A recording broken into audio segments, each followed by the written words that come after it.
Zone out.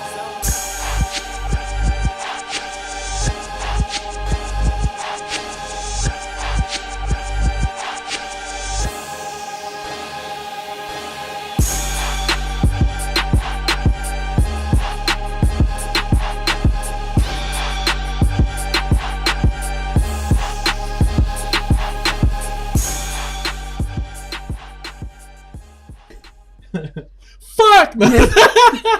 I can't do it. I can't not cuss in the first 90 seconds. Late night chaos. Yo, we in the building. I got Lex Bratcher. What up? What's good?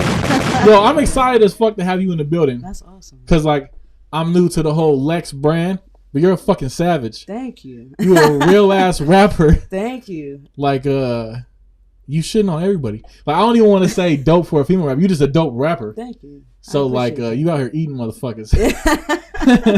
You clearly. So I'm glad to have you in the building. Thank you. We'll dive into a lot. Yeah. Well, I want to start off with just how was the last year for you? I've been asking everybody how they were in 2020 because I'm glad you still alive and you with us. I am. Fucking, Absolutely. Kicking, putting out music and shit. So.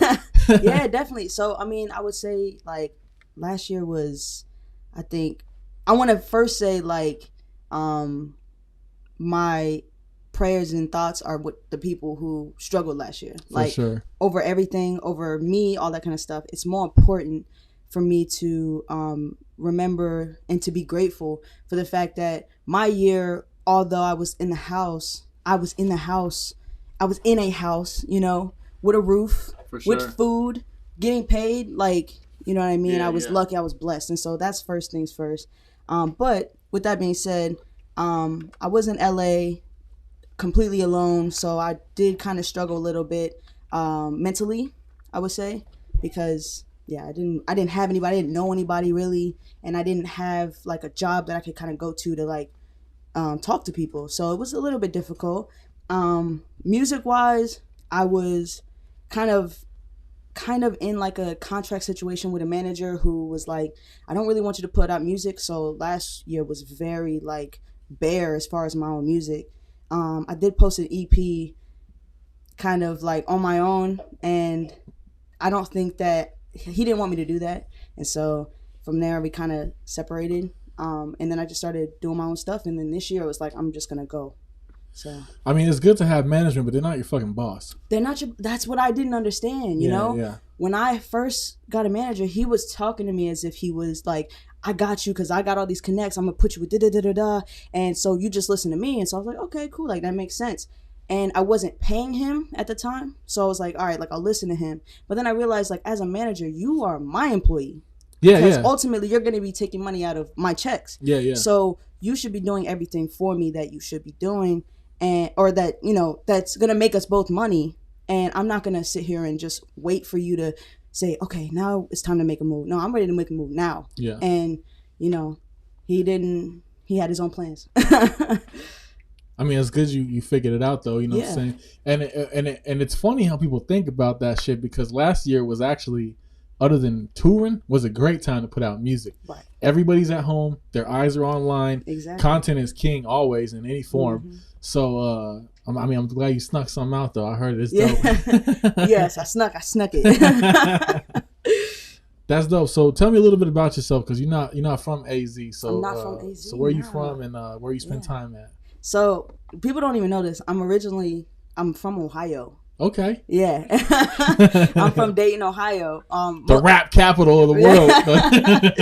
Right. And all my family live there, but my mom, which I see in some of your other podcasts with other people, you might have a little bit more of a, not political mind, but you know, you're in that, you're well versed in that. I've been trying to get my algorithm up. I love it. Yeah, fair enough.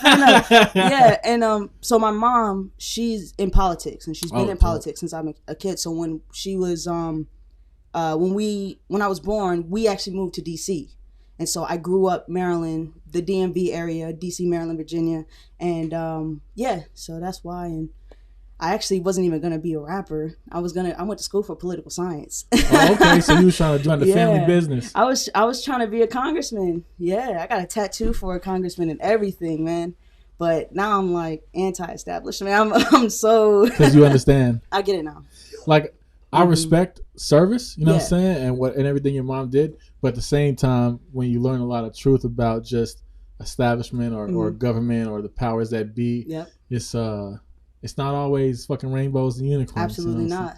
And, Yeah. And when why- you're so in it, you don't get that. You know what I mean? And I was so in it. I know my mother, she's still pretty much in it. Like she works in the Capitol. So like when all the riots and stuff was happening, Fuck. yeah, like I went home, make sure she was good, checked on her, all that kind of stuff, and everything was fine. But yeah, like when you're so in it, it's very partisan. You see this side, you see that side, and that's it. And then I went to like I went to school in Ohio, and I went from a very diverse area to all white people. And it was just different for me. It was a culture shock. And then I went back, and so I've seen all different outlets or different outlooks and different perspectives, which has made me say, like, wow, like there's no right answer. And so the whole idea of us trying to basically like this person's wrong, no, this person's wrong. It's like no, nobody's wrong. Like that makes sense, you know? No, yeah, like nobody's wrong in the sense where we just need to find a way to live good and communicate, together. Yeah, right, and communicate, because I don't ever expect you or anyone to necessarily live the way that I do, and vice versa. You know what I mean? Yeah. Like as long as we can live together and try to find like a balance, that's where it's at, and I think that's where we need to start moving towards. For sure. I feel like the right and wrong comes around when there's money involved on either side, because then in order to get money, you got to be right. Yep. Whether it's like, politicians being backed by like, corporations. Exactly. Yeah.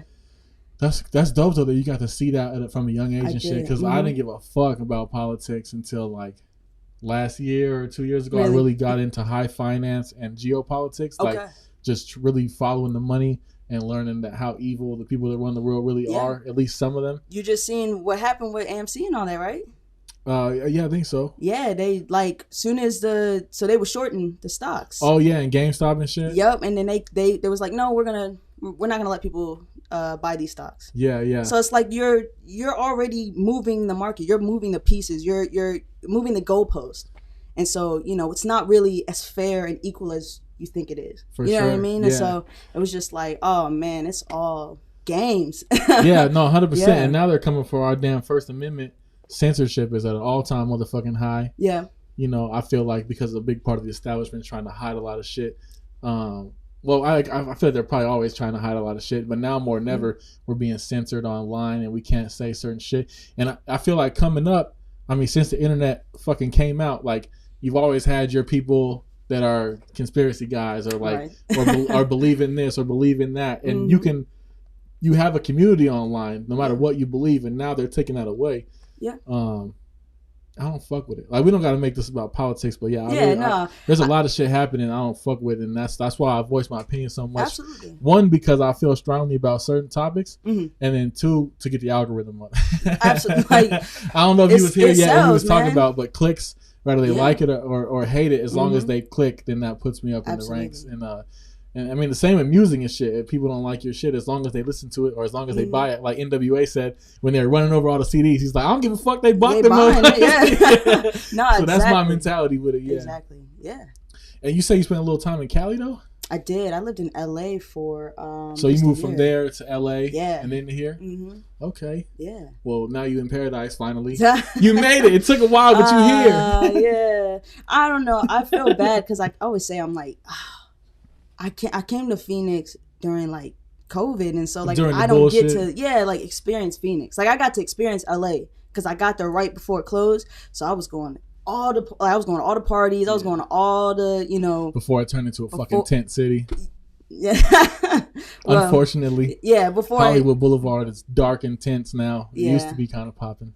Yeah. Well. Yeah. It's always been gutter. It's the same. Like Hollywood and Vegas are the same, and then I tell people like. When the lights are on, the shit is ghetto as fuck, and you'll get robbed if you go one street over. It's just it's that class. It's that class separation. You know, you got the Rodale Drive, but then 2 streets down you have Skid Row. Exactly. You know what I mean? Yeah. And so it's just like there's no like balance. Now it's all Skid Row. And then Right. But at least I keep hearing. Though, here's my thing is, let's fix that then. Instead of consistently moving away, let's fix Skid Row and let's fix that and put money into that and try to figure out solutions instead of, oh yeah, it's getting worse, let's just move away. You know what I mean? Which is what, like, regular people with regular money moved here. Mm-hmm. All the rich people moved to Texas. Mm-hmm. New Hollywood is now Atlanta. New Silicon Valley is in Salt Lake City. So, like, we've been watching the exodus happen for a few years, but now because of this pandemic, it really fucking, everybody's gone now and took their money and their businesses elsewhere, you know? Right. And I just keep listening to people like Joe Rogan or Elon Musk or other comedians that were in LA and now they moved and they go back. I've been wanting to go just to get footage of the fucking tens of miles stretch of like tents and shit, not to like glorify it, but just to show people that shit was like that, because there's no on the ground fucking in the boots journalism anymore. Like, it's just whatever the news is telling you. No one's talking about that shit. Exactly. But when you hear about it from people that left and why they left, it's like such a different place. And I've been wanting to go, just like not even stop, just take like a drive tour and just fucking go through and get real footage and really talk to people and shit on some real journalism. Especially because I feel like we villainize. Like, I'm not a fan of like villainizing homeless people. For you know sure, I mean? Yeah. Like, and so just talking to them and seeing them and asking them, you know, like getting to know them for who they are. Yeah. And also, there's so many people who, like, you know, unfortunately, you know, addiction is crazy and just other, you know, there's a lot of different factors to why people are homeless, but there are some really like, I would say talented, but and also like just like strong-willed and are able to do things. Like, they're able-bodied people who just need some sort of like opportunities. Yeah, you know what I mean? Help, some kind of help. They just need help. And like, if we could all like help, and I feel like then we could then turn it around, basically, if that makes sense. No, for sure. Yeah. No, I feel the same way. Like, because a lot of it is like veterans. People with mental health in different ways, and I feel like drugs plays into mental health. Like, it's just all kind of not the same issue, but you know, people are on drugs for a reason, or they do drugs and then they have mental health issues. So a lot of it ties in, and now I feel like it's just a lot of people who might have been at the bottom of the food chain and then just kind of got knocked down a level because of the pandemic. So now they have to be on the street. Yeah, I heard stories about people and their whole families living in big ass tents and stuff. Like, it's fucking sad, and no one's talking about that shit. And I've been to Cali, and like, I was technically born in Cali. I spent my entire 30 years here. My parents was just staying in Cali when I was born. So don't be trying to fucking bang on me like I'm not from AZ. That's why I gotta clarify and shit. Oh, nah, you're posing. But my whole life, I've always was like, oh yeah, I'm about to get money, get successful, go to Cali. Right. But that's not the dream anymore. And I don't know. I just, like, I saw it, and I feel like some of it's glory day, you know? So, like, no one's showing what it looks like right now. No one's showing the shithole that San Francisco now is, you know? Got you. I don't know. We don't got to make the interview about Cali, but no, it's just crazy. We live in a crazy fucking time, and this is shit that, like, our elders and parents were always like, oh, this shit happens all the time, or oh, this is just another. But we're finally at a point in history where this shit is fucking new. Right. We're freestyling right now. Some of this shit has never happened before. So that's why, I want to document that shit, like, in the fucking streets. Yeah, I love it. Yeah, I'm sorry. We were supposed to be having like a rap conversation. I'm over here making. No, we can talk about whatever. Just because you rap, you know, we don't have to only talk about rap. We definitely gonna talk about rap though, because your ass is a motherfucker, a spitter out here. But no, that's cool though. That's dope. I seen a post. Said something like eat the rich. You said something. You was like, it's still eat the rich, motherfucker. That's it. Yeah, that's what I'm saying. That's why my politics came in. Like, I'm just very like, I'm super right now into like just class consciousness and learning that specifically, like, I'm not a fan of like billionaires. Like, I know I might have some disagreements with other people, but I'm not a fan of billionaires because most billionaires became billionaires by exploiting people. For sure. You know what I mean? It's hard to get $1 billion without fucking people over or exploiting somebody or doing something illegal or being in some fucking evil organization and getting handed the money. You know what I'm saying? And no, I believe that shit for sure. Like, of course, I want to be a billionaire. Well, don't we all? And I'm sure there's a few that might have got there, honestly. But I feel like a lot, the majority of these super rich motherfuckers, or at least don't the ones that are glorified. Yeah, for sure. The Jeff Bezos, that man. Yeah.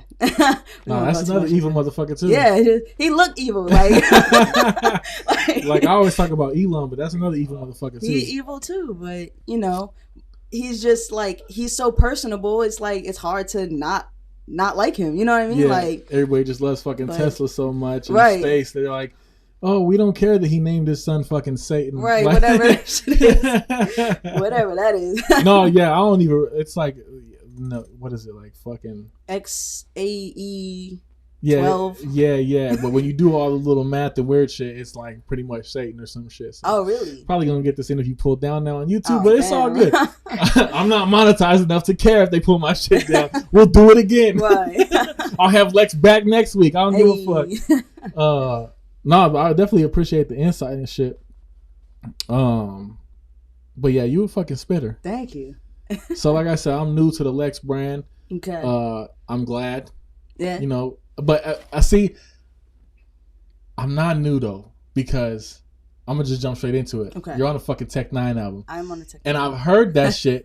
And like whenever it came, because I'm a huge Tech Nine fan, Strange Music all day. Like I grew up and that's all the homies fuck with. I love it. It's real different. Like you got hip hop and then you got like hip hop people that like Tech Nine type shit. So it's like not everybody's with the shit, but I'm with the shits. So like when I heard the album, and I remember just like listening, and I heard some chick come in and just fucking murder that shit. And I remember looking like, who the fuck's Lex Bratcher? And just kept pushing, you know what I'm saying? Uh-huh. But I was just like, and then I was doing research after we booked the show, and I was like, what the fuck? It's the same ass. I was like, hell no. Oh, that's awesome.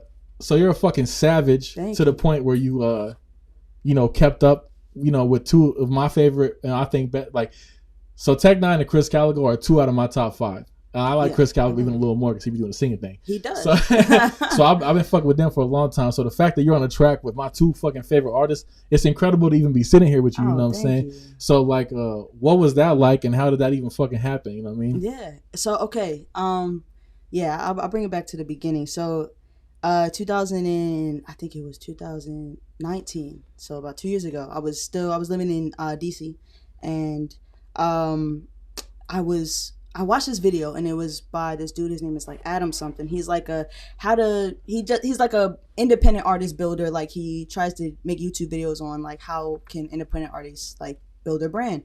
And there was one that was like how to gain 1,000 followers in 90 days. So I had like maybe 2,000 followers at the time. Like I was a little bit smaller, and it was just like go on hashtags and like just comment and interact with people, and then if people see it, they might click on your page, they might like you, follow you. Yeah, engagement. Yeah, that's the name of the game. Engage with people, they'll engage back. So I think I was on like, I don't know, day like 6, and then I got bored. But I saw this kid, his name was Maze 301, and I saw the 301. I was like, oh, he's from Maryland. Like let me hit him, and we talked.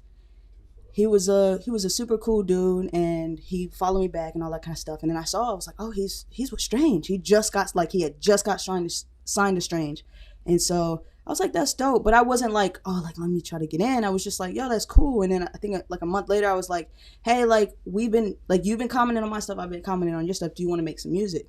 He was like, yeah, that's cool, but you have to hit my manager. And when they say that, I'm like, oh, that means you don't want to work. Like, just say it. Like, yeah. But I ended up hitting his manager, and I emailed his manager, and I sent him one of my videos. It was like a homicide freestyle or a free verse, so to that Logic song.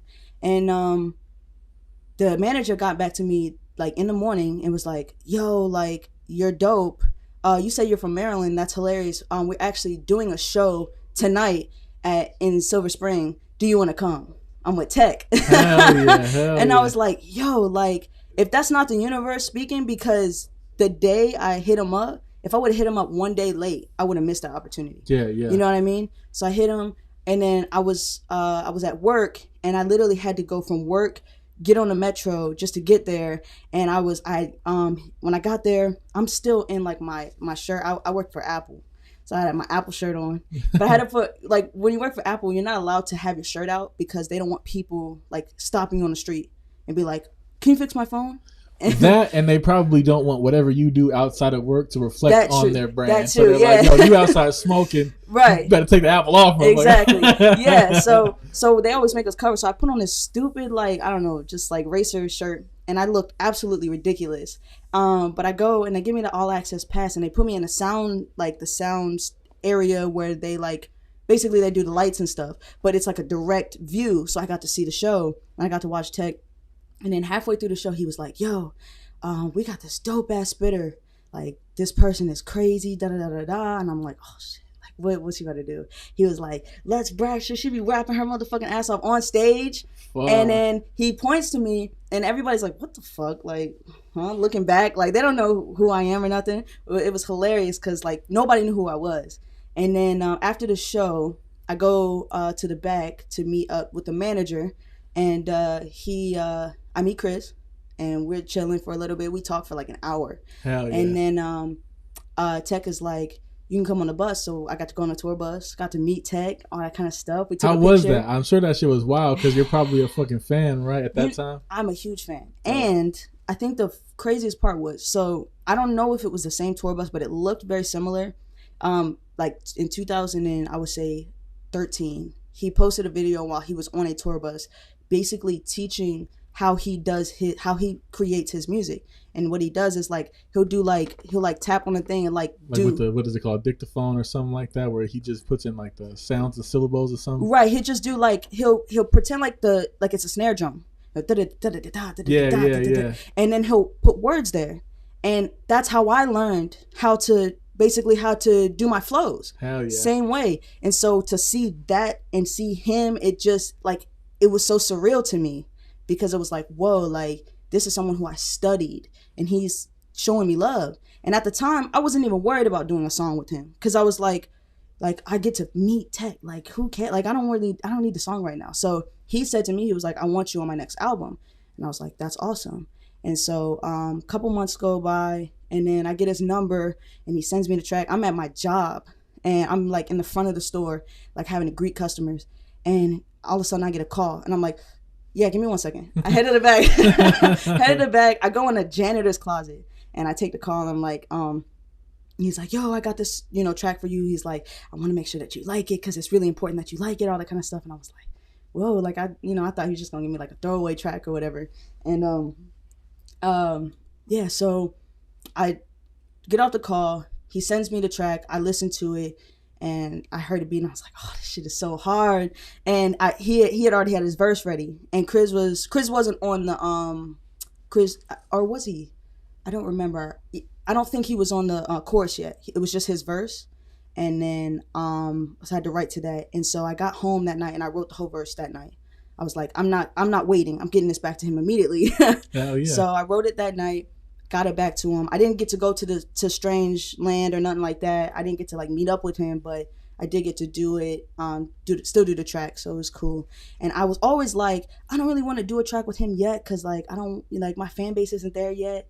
But then once I got it, I was like, what am I gonna say no? Yeah, you gotta start somewhere, so right. That's a good ass start. That's a great start, right? Right, I'll take it. A head start. Yeah, it's a super head start, right? And so after that. I think this was I got the verse back to him, I believe in February of 2020. So this was last year. And then I was supposed to go on a couple of shows I was going to perform one of my songs with Maze, who's the other artist, in Cali. But then what had happened was, COVID, all that kind of stuff. So it closed. But his album dropped April 17th. And yeah, it was crazy. Like, it was just like, I think I cried. I definitely think I cried because I was like, whoa, like I'm. I would have. Shit. Yeah, like I got a song with a legend with like, because everybody's always like, oh, like, Tech is so, he's in his own niche or whatever. He's in his own little pocket. But still, if you've listened to hip hop for more than like 10, 15 years, you know who Tech is. You know what I mean? Yeah. You know who he is. And so regardless of, because he's everybody, all of your favorite rappers' favorite rapper. Right. And so it's like when people saw it, I was like, "Yo, you got the song with Tech." I was like, Yeah. I started at the top, motherfucker. You know what I'm saying? No, that's super dope. Like, he's always been a savage. Absolutely. But like when people always talk about top fives and shit, I'm like, your top five isn't shit if he's not in it. It doesn't make sense. It don't make sense. Just from a rapping perspective and from a mogul perspective. Right. Independent. Like they murdered this shit. Absolutely. And then like the whole Strange team are savages. You know what I'm saying? But him and Chris Calico specifically. Yeah. And that's crazy that you got to meet Chris. I'm hella jealous. Yeah. Was he super dope? I know he's super dope. He was actually really cool. Like, he talked to me like I said, we talked for a minute, and I was super surprised. And he was like, I'm thinking about getting some women on my album, and he name dropped a couple other girls, and I was like, that's awesome, like very cool. And then he was like, I might get you on it too, and I was like, sweet. But that didn't happen. But it's all good. I need more music from him. Yeah, it still could happen because he doesn't drop a lot of albums. He doesn't drop too much. Yeah. But yeah, Tech is like E40. They drop so much music. Yeah, it's just like every year, maybe like 2 albums. But that's how you stay relevant. I mean, this man is, getting up there, and he's still selling out shows. Like, yo, speaking of that, I did not want to stop talking about Tech until we talk about that. So if you've never been to a motherfucking Tech 9 concert, a Tech 9 concert is the dopest hip hop show you will ever fucking go to in your life. I got to see him I seen a few of his tours, but I saw the one when it was him, Chris Calico, Stevie Stone, Mayday, who else was on that shit? I don't know. Pretty much the whole roster. Okay. Except for Sass was like there at the show, and it was incredible because Stevie Stone is dope. Like everybody's a savage. Absolutely. And then I saw him at the Orpheum in Flagstaff, which can only have like 1,000 people. So it was like super intimate because he did like this one. And it's just like there's nothing more hype than a fucking Tech 9 concert. He's an actual performer. Yeah, like he rapping that shit, and they got dances, all this shit. I've seen so many boring motherfucking A-list artists, right? And it's like, nah, man. Especially with the fast rap stuff, because it's difficult to perform fast rap because your breath control has to be crazy and dance. And he's dancing, jumping up and down the whole time, the entire time. And then like he like when I went to his performance, at the time he had dropped the album. I forgot what it was called. I'm sorry. It's a lot of albums. He drops a lot of albums. It's a lot of. Yeah, but it was the one where he did the whole thing where he was in the mental institution. Oh yeah. Do you remember that? Yeah. So he did he wore the shirt out, and he did like a snippet where he was like breaking out of the thing. So like it was like a movie playing in the back, and then like when the movie stopped, he runs out and he's wearing the stuff, and he has the like face paint on and all that kind of stuff, and it was just so cool. It's just like, wow, this is a real show. Like, this is not just some dude up here rapping and blah blah blah blah. He's doing a show, and that is so, to me, it's just inspiring, and it absolutely has made me take a look at how I want to do my performances when I start to kind of, go on tours and all that kind of stuff. Hell yeah. I feel like his shows is and constantly touring because like he's known for just being on the road the majority of the year and just constantly touring. And that's how you built a cult-like fan base. Right. You know what I'm saying? That's people are like... Cults. Yeah. Man, my homies, I got some homies from the trap I grew up with, and they all got the tat. I'm the only one without the tat yet because I ran out of room. But like everybody got the Strange Music tat, and they put on heavy. And it's like I said, there's hip-hop, like radio, fucking Atlanta sounding mainstream shit. And then there's like hip-hop where you need to know what's up. Like, yeah... They're fucking savages. Yeah, absolutely. Man, it's funny. So because I grew up on the East Coast, I didn't grow up around people who listen to the same music as me. I grew up around people who listen to, it was like New York or Atlanta, right? And I guess Baltimore has some good artists coming up too. But y'all heard Baltimore gutter as fuck. I got a homie from Baltimore. He's like, yo, you'll be driving and see just like a grenade hole in the fucking apartment building or some shit. Man. All I gotta say about Baltimore is they gotta fix the goddamn potholes. Maybe it was grenade hole in the street, he said.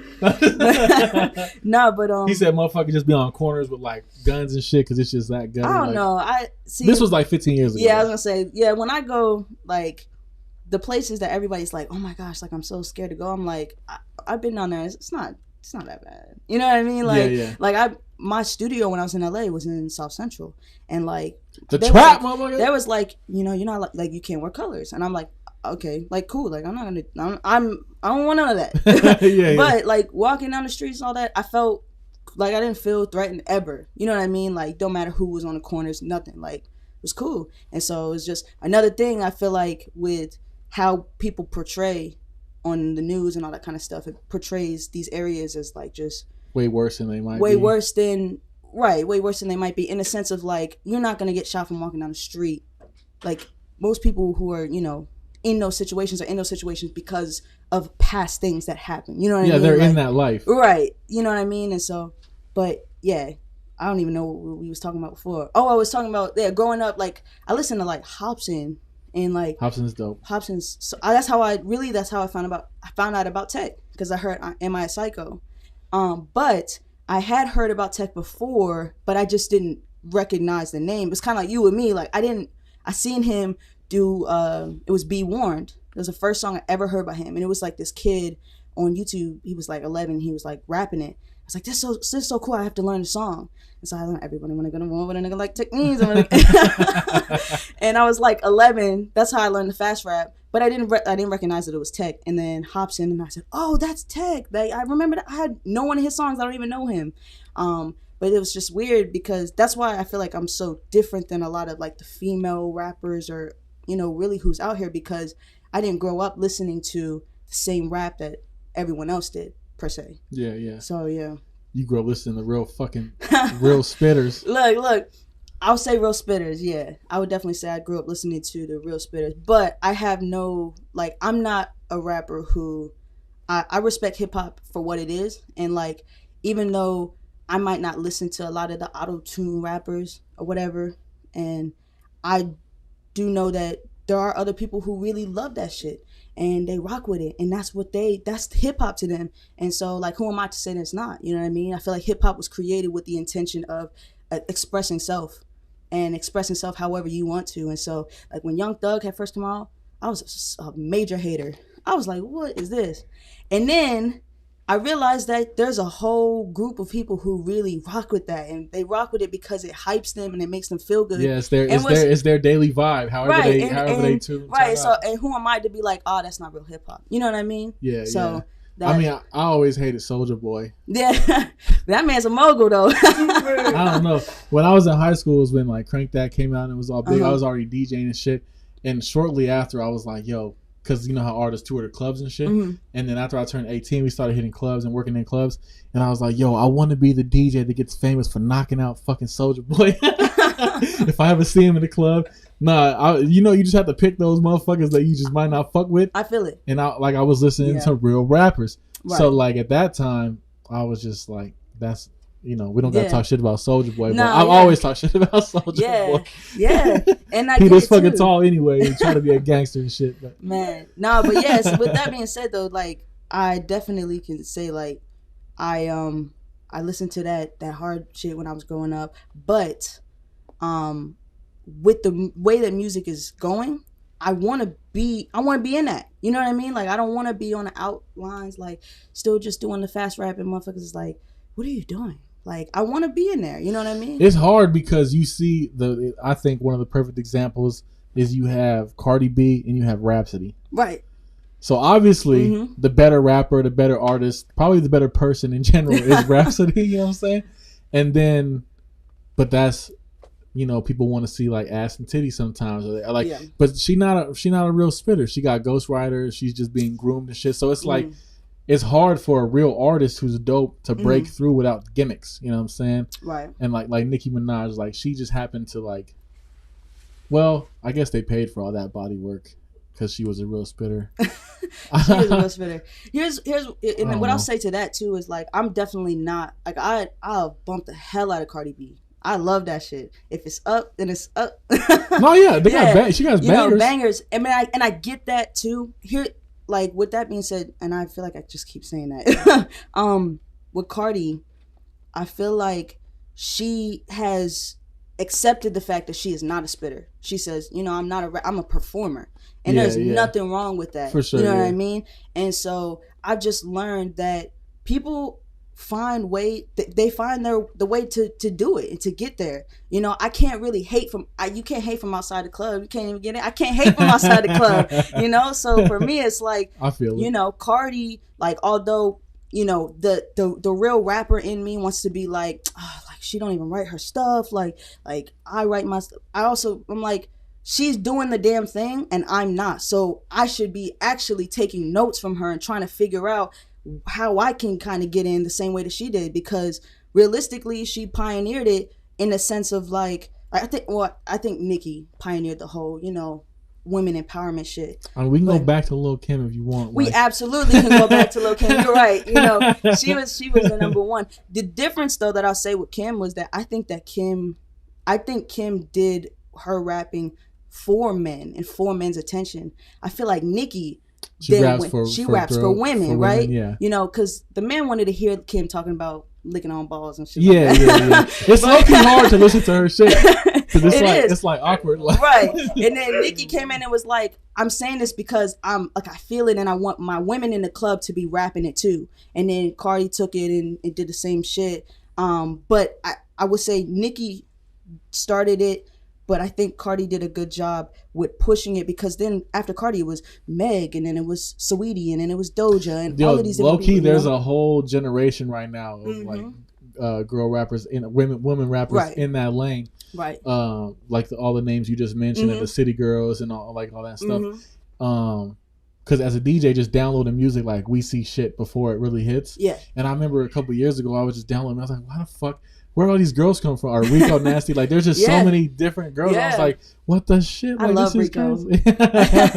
And like you said, that's a whole nother lane though, because they all do like the. I would say Rico doesn't. So Rico's actually from my area, which is even better. Yeah. Hell yeah. So she's actually she doesn't rap about like sex. She's very like, fuck this, fuck everybody except me. Like, yeah. I'm the best. I'm the best or like, just, you know, everybody's, you know, wants to fuck with me type shit, but not even sexually. And I think she's doing a great job. But like, I think that she should be where Cardi is, but she won't, because then you add in she's not selling sex. Yeah. And so that's where you have to come full circle with it. And that's like, fuck, I don't want to say that because I don't want that to be true, but you know, it kind of is. It is. You know? Well, since the beginning of time, sex sells. It does. That was the very first thing ever fucking paid for. It was pussy. Yeah. So let's not get it twisted. Right. And it's still true to this day. Like, I mean, true as far as works. You know what I'm saying? It still works. I just get mad because like Rhapsody's so like slept on as far as mainstream, and she's a real spitter. She is a real spitter. And I don't know. Yeah, I have a lot of respect for Rhapsody, and just the fact that she never gave in too. She never gave in. She stayed who she is. Yeah, everybody compares her just with rappers. Like I said in the beginning, like, I'm not even gonna compare you to girl rappers or women rappers. I'm just gonna like as a rapper. You know what I'm saying? You eating all the dudes. It doesn't matter. Like you just a fucking lyricist. And that's how I feel like a lot of people feel about her. At least people I listen to and shit, like Charlamagne and whoever is always gassing her up because like. She's just super slept on. I agree. But yeah, I'm excited to see what the fuck you do. Yeah, me too, man. I don't even know, man. You're still young as hell. Oh yeah, 23, man. That's my Jordan year. Oh shit, motherfucker! I want this motherfucker. Oh yeah. So like, besides, so the tech verse happened like over the last 2 years. How long were you rapping like before you had that opportunity? Like how long have you been spitting? Yeah, so I've been writing music and I have documentation because I have songs out since I was 9. Woo! Yeah, so it's been 14 Hell years. Yeah. The first time I ever went to the studio. So my mom was dating this guy at the time who he basically wanted to start his own label. So he had other artists and he would bring me to the studio with him. And I was like, I want to try.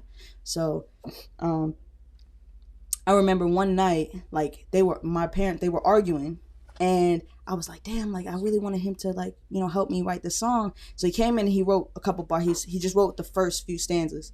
And then he was like, you got to take it from there. So then I wrote it. He was like, this is actually really good. Let's go to the studio and record it. And his producer, he made all my beats, my first original 5 beats, and he would sample. So like the first samples he did was he sampled my life. Oh hell yeah. Yeah. And like at the time I didn't really get it, but then I listened back and I'm like, yo, like these were greats. Like, let me run it again on this beat. Dead ass. Like, they were really good beats. And I came up with my first mixtape, and my name at the time was Young Lexi Poo. Hey, because that's what my. Hey, yo, don't be hating. Right, man. Don't be hating. We got a motherfucking audience today. They haters.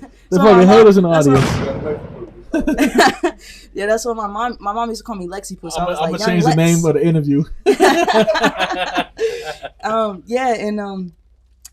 I burned a bunch of CDs and with my music on it, and I literally was passing it out when I was 10. Yeah, that's lit. I was passing CDs. So you do this? Yeah. Yeah, you fucking destined for this rap greatness. Thank you. Yeah, man, I was trying, and it was terrible because it was my handwriting, and I'm like 10, and I'm writing out like the track list, and it's all like crooked, and I got my email on it. Yo, that shit finna be worth a lot of money someday. You know what? I still got a couple of them, so I'm gonna need an autograph one. Yeah, I got you.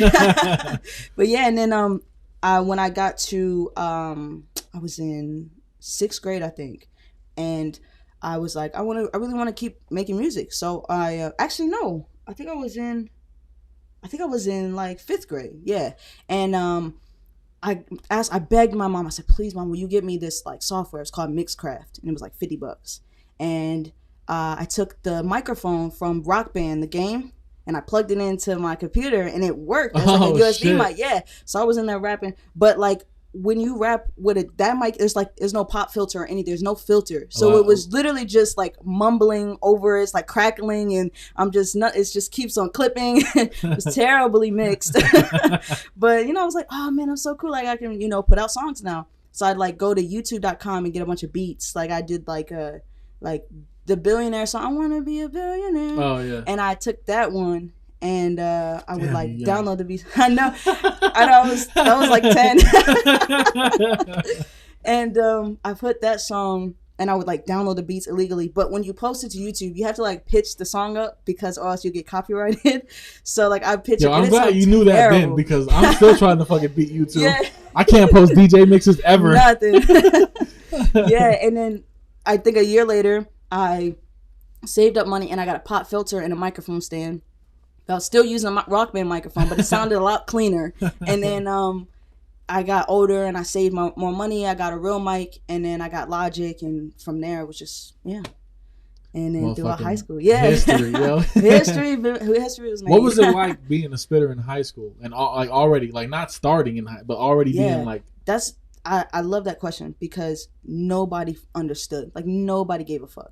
It was like, are you making the songs like what's on the radio? No, we're not gonna listen.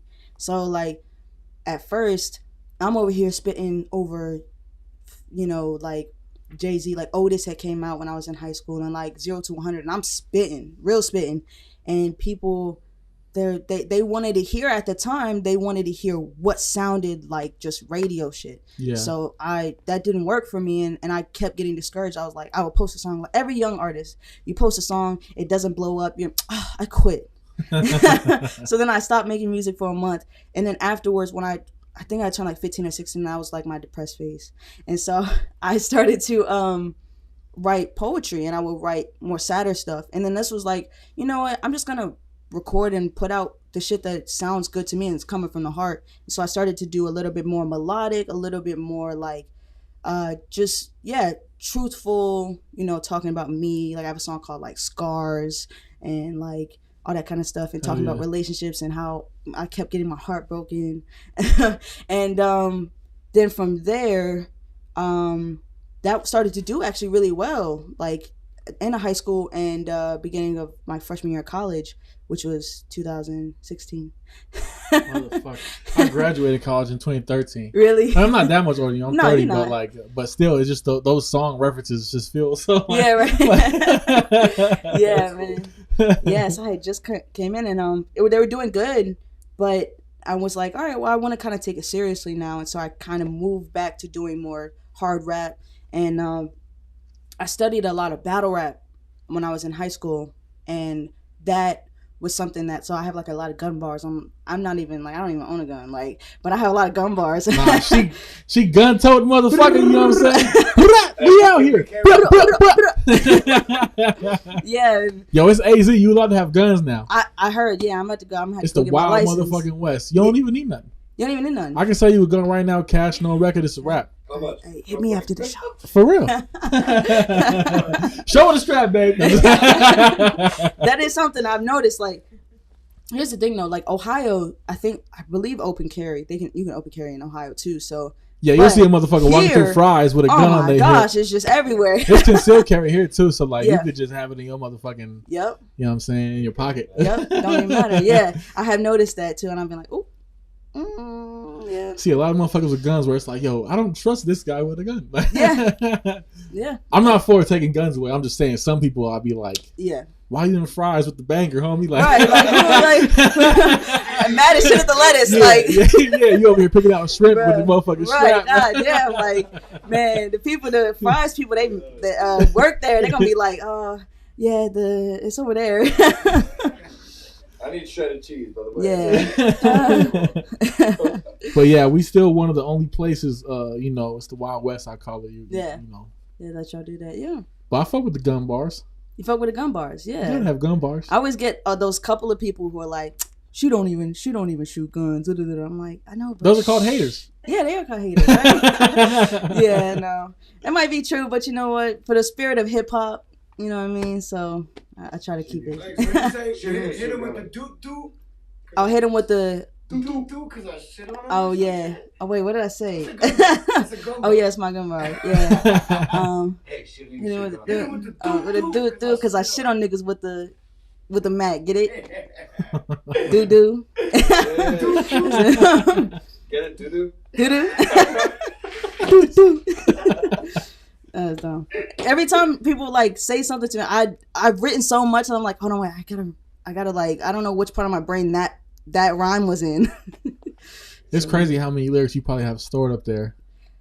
Well, I had a lot and then I started smoking weed. Hey, that's legal here too now. Yes, it is. You can smoke with a gun on your hip. You can smoke with a motherfucking gun.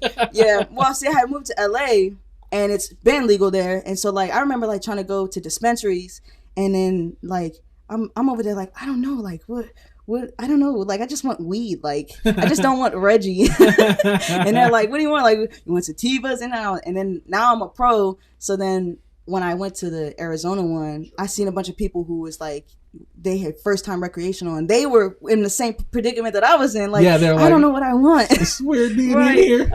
That's how it was when I first got my card. I had my medical card for like 5 or 6 years already. Mm-hmm. I'm currently on the cleanse though. I haven't smoked for like 2 months. I still got 4 months to go. Hey, okay. But yeah, smoking is dope. It's cool. It helps a lot of motherfuckers. It helps a lot of people. What I'll say is like I think it definitely helped me like loosen up. I was like the mom in high school, so like I would throw all the parties, but I would be the one who didn't drink because I'm like, you're in my house now. Like I remember this one dude. It was like the only night that I actually drank, and we brought a hookah to my house, and dude was drunk as hell, grabbing a charcoal, and it dropped on my floor, and it burnt a big ass hole in my carpet. Damn, so then I went and I cut with scissors around like other areas, and I put all the carpet into the spot. And then one day I was like at work or something, and my mom hit me and she was like, I just vacuumed. And all his hair came off the floor. All the hair came out. There's this big ass black spot. What? My bad. Yeah, my bad. Like the one time I fucking drank, so I was like, nah, I'm not drinking anymore. I'm not doing none of that. And then when I moved to LA, I started smoking, and yeah, life got, chiller. For sure. Yeah. It's definitely easier to relax and take some of that anxiety away if you're an anxious person or something. Especially performing and stuff. I'm sure a lot of people need to fucking get lit when they're going to step up in front of people. Here's the thing. I'm the opposite. Because, like, if I were to... There are people like Merkham's. Like, I think when he can get lit before he performs. I cannot get lit before I perform. Because then I'll be up there anxious and... thinking too forgetting much. Forgetting my lyrics and stuff.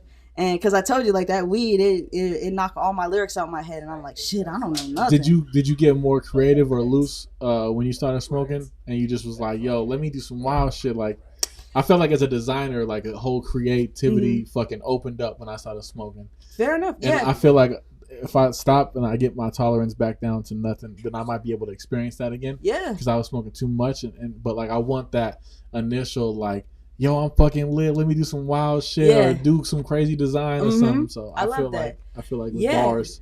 Well, so what I'll say is that it didn't make me think more into my bars. It made me think more into sonically how does it sound. Mm-hmm. You know what I mean? So it made me like make more music that is more like, oh yeah, like I want to vibe to this. The vibe. Rather than, oh my gosh, what is she saying? Let me think about like, oh, like how intricate, like, you know, let me go Google what the fuck she's saying. You know, I was more like, okay, this sounds good. And I would listen to this in the car. And that was the music that I started to make when I started smoking. Hell yeah. Mm-hmm. The vibes. That was the vibes. Yeah. Yeah. Now I'm reminiscing on when I first started smoking.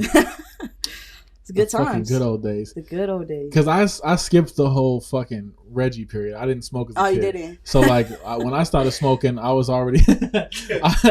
I started smoking with dabs. So like I started at the fucking top. Like I went to a shop in like the first like month I started smoking, like a medical shop, you know. Mm-hmm. So I got to skip the bullshit part and hiding when you're like a kid. But all the homies was lit though. I was like you. I was the kid that was like, I'm not doing that shit. Yeah. Like it's like for me. I started smoking when a lot of my friends stopped, and I was like, "What the heck?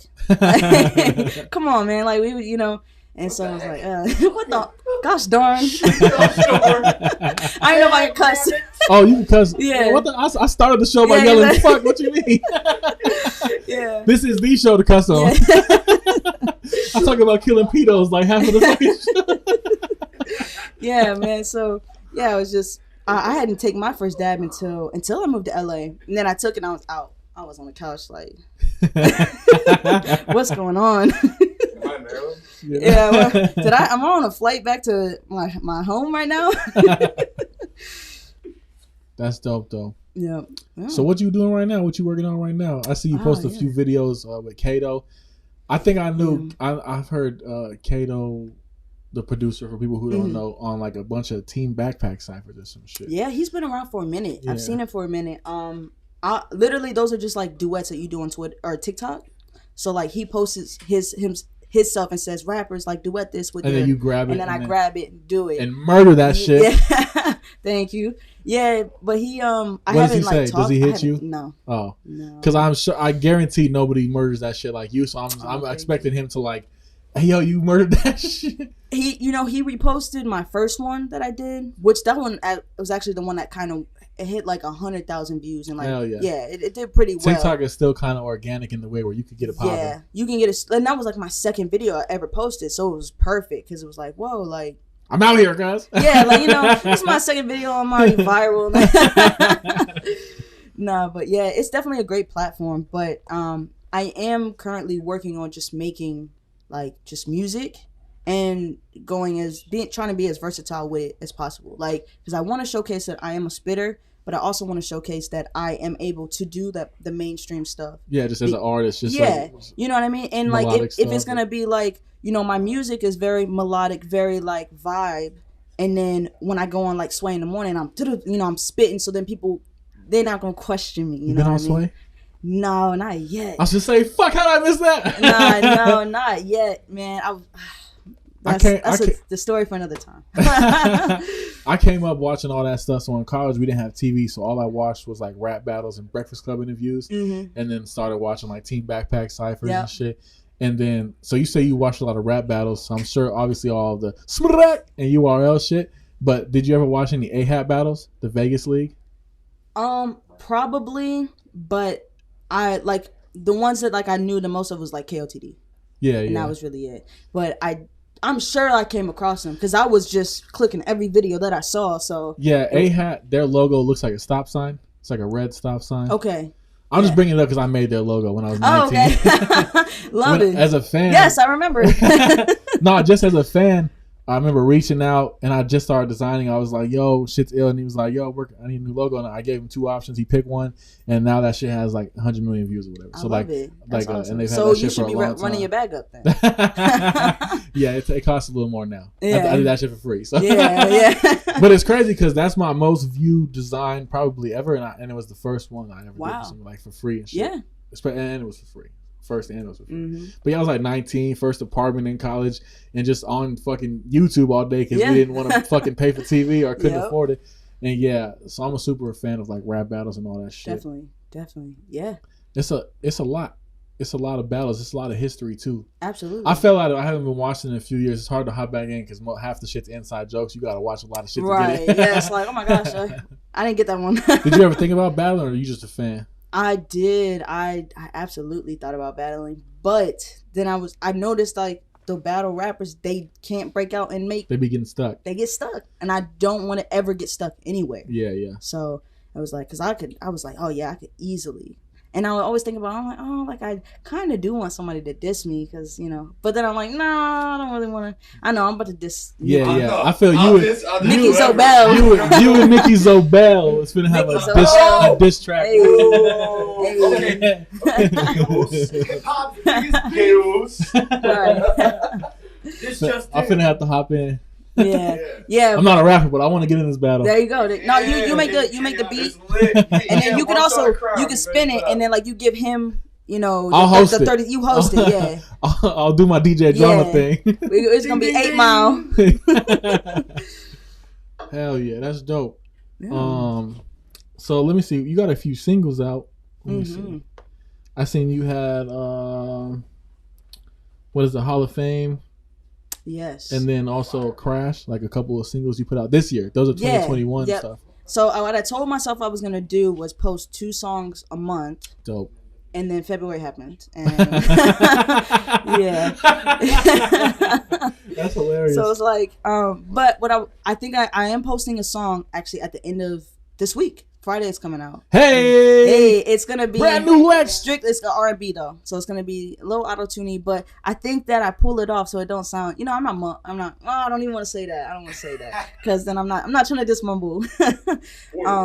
But yeah, no, I mean when it comes to the whole word, you can hear and brand mumble. You can diss that, like, because you're not actually talking about anybody specific. Right. If they put themselves in that category, that's their fault. Right, fair enough. But yeah, there's a lot of trash that came out on SoundCloud in the mumble fucking genre, I guess you can say. Yeah, the SoundCloud genre. Like you said, everybody has a vibe, or everything is made for somebody, but there's a few things that aren't. Yeah, what's crazy though, like Mickey said earlier. The people who listen some people to need that, to stay at home. They will not listen to my stuff, and so it's like, dang, like I've tried to like get my music onto like platforms that are heavily like they just post the people who sound exactly the same, and I'll try to post something because I'm like, maybe they'll something different, and they will not take it. I'm like, I don't know what to do, but don't worry, just keep killing it, because like every genre or style has its day, you know what I'm saying? Mm-hmm. Fair enough. Because like,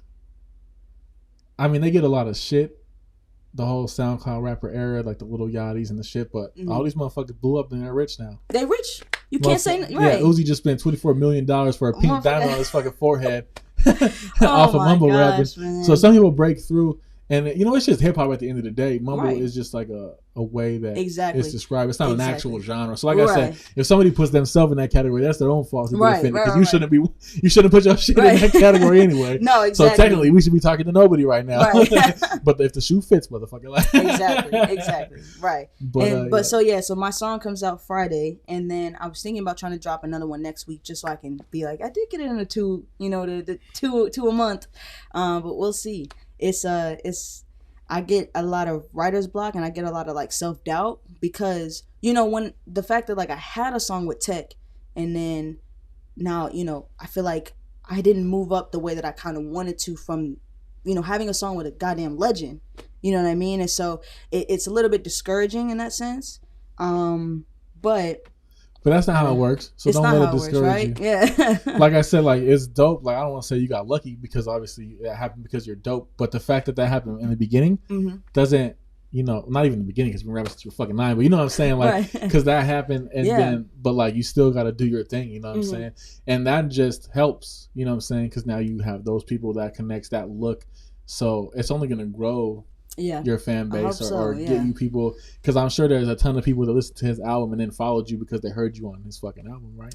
Yeah. Did you see a little influx? But that's the thing too. It's like I get a lot of people who are like, they're Tech fans, and so if I'm not going the strange music route, then they're like, oh well. They're stuck in a box too sometimes. Yeah. Because I know that, and it's just crazy how like people just we kind of talked about it earlier too, where they just like are stuck on one sound or only want to follow one thing. But like, it's about being diverse. Like, there was a time in hip hop where everything was supposed to fucking sound different. Right. And if you sounded the same, like you were a biter or your shit was corny or something. But like, or people got bored easily, you know? And but just keep killing it. I'm Don't ever get discouraged because you're young as fuck.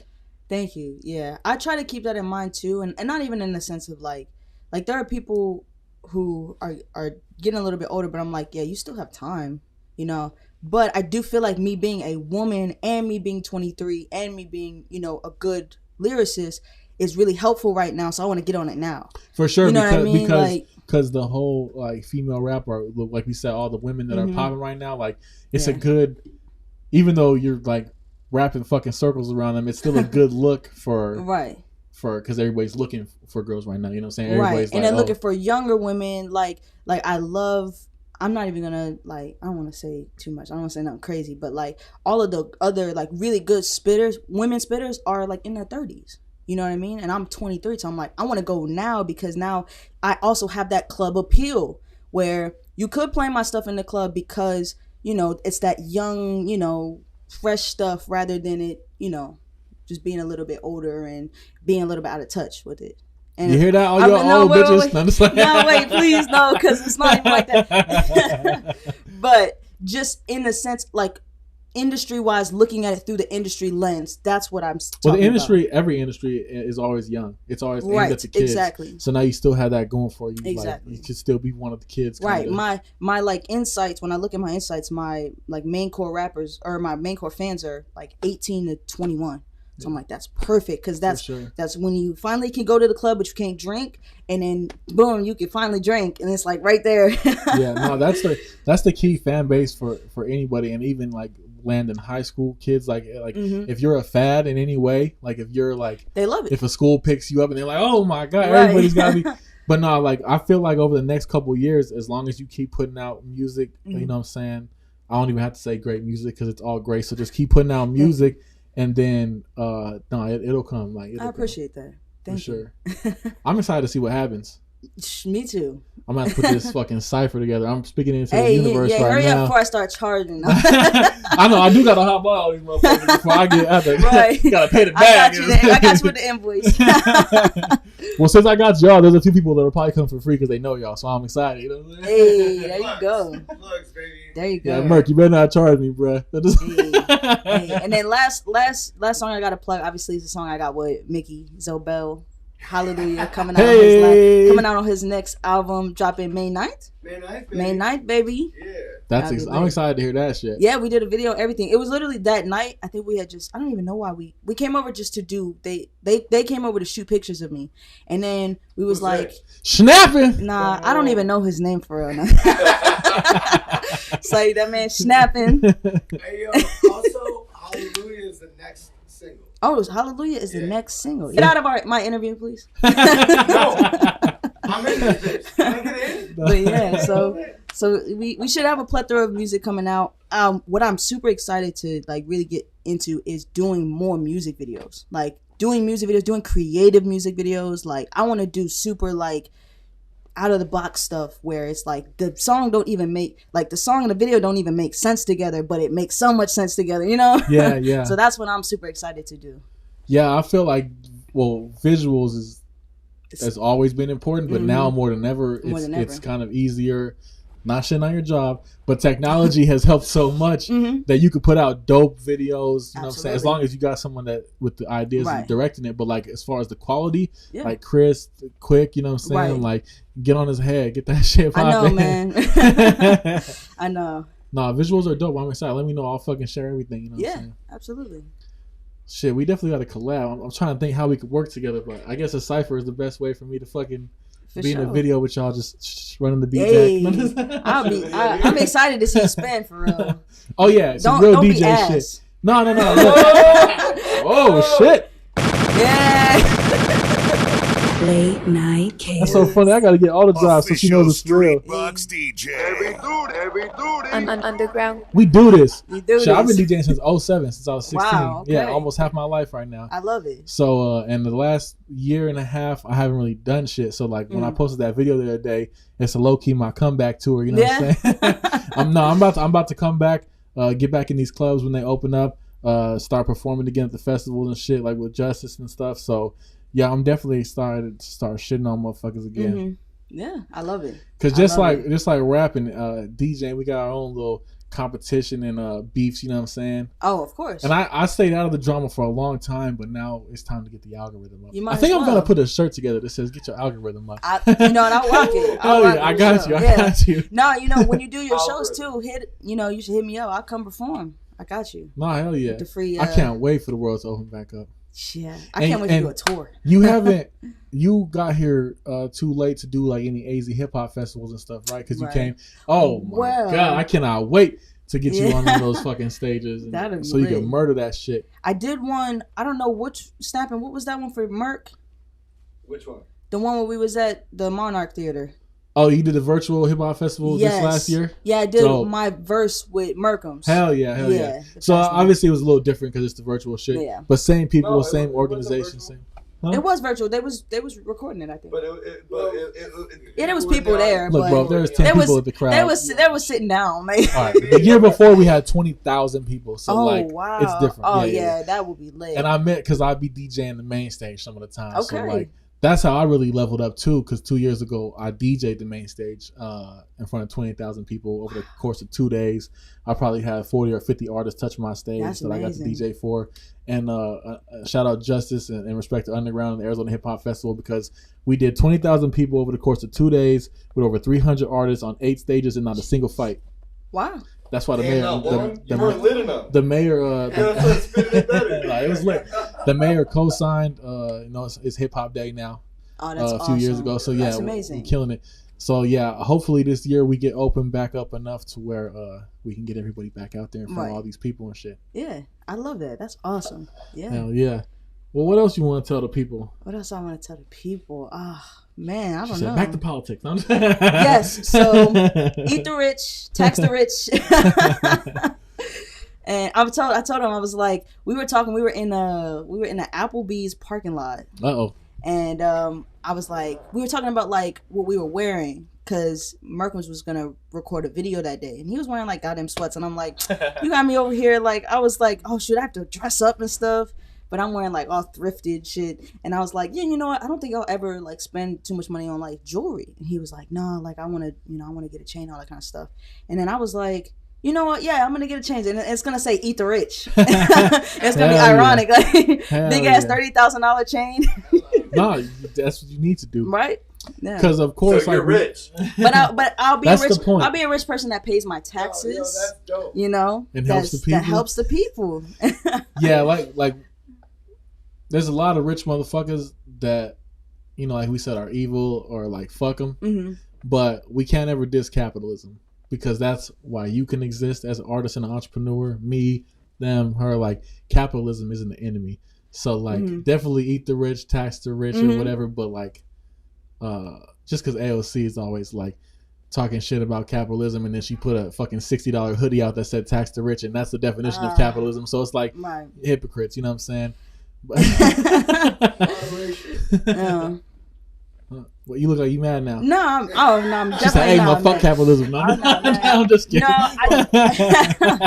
I think that I'm so new in the idea of like of all of that type of like that that part that I don't know enough to speak on it yet. That's For all. sure. You know what I mean? Capitalism just means we have the freedom to sell, the freedom to buy, the freedom to fail, and the freedom to try. That's what that is. That's what capitalism is. So and so the idea of capitalism itself, that sounds fair, but then once you put that into our culture and our society, and then you see that there are people that don't get the same opportunities to strive with that same capitalism.